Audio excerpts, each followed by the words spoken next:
રાધે કૃષ્ણ। આજે આપણે તુવેરના દાણાનો પુલાવ બનાવવાના છે। તેને તમે તુવેરના દાણાની ખીચડી પણ કહી શકો છો। તેના આપણે પુલાવ ટાઈપ બનાવવાના છે। તો ચાલો આપણે રેસીપી જોઈએ। મેં એક વાડકો તુવેરના દાણા છોલીને લીધા છે। 2 જ વાડકી મેં એ ઘરના તમે જેવી રીતે જેટલા ચોખા ખાતા હોય તે પ્રમાણે લઈને તેને ધોઈ વોશ કરીને મેં એ તેનો ભાત મૂકી દીધો। ભાતને 70% 80% સુધી બાફી લેવાના છે।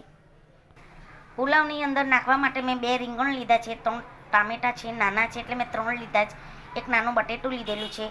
તેની અંદર તમે સોયાબીનની વડી પણ નાખી શકો છો। પછી મેં રીંગણને, બટેટાને અને તુવેરના દાણાને વોશ કરીને કાપીને એક તપેલીમાં કાઢી લીધા। તેને પણ આપણે 70% 80% બાફી લેવાનું છે।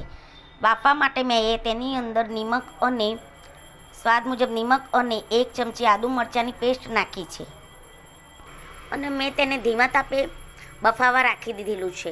એની આંચ ધીમી રાખવાની છે। જો તમે આવી રીતે વઘારેલી ખીચડી કરતાં આવી રીતે જો ખીચડી બનાવશો તો તમને પુલાવ જેવો સ્વાદ મળશે અને જોવા મળશે। સોયાબીનની વડીને બી પહેલાં જે શાક આપણે બફાવા નાખ્યા છે તેની સાથે મિક્સ બફાવા રાખી દેવાનું છે, એટલે કે જાણે કે એ કડક જેવા નહીં રહે અને એ સોફ્ટ બની જાય।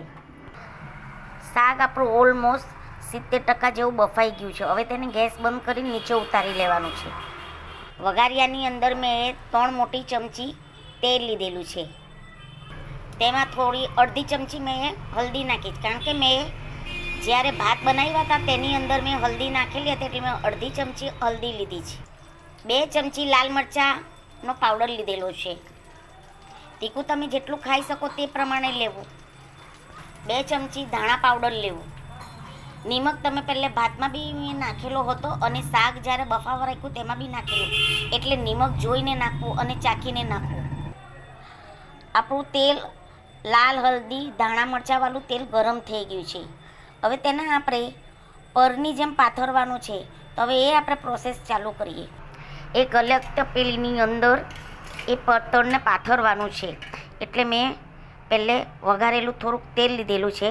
તેની ઉપર થોડા ભાત પાથરવાના છે। તેની ઉપર થોડા બાફેલા શાક નાખવાના છે।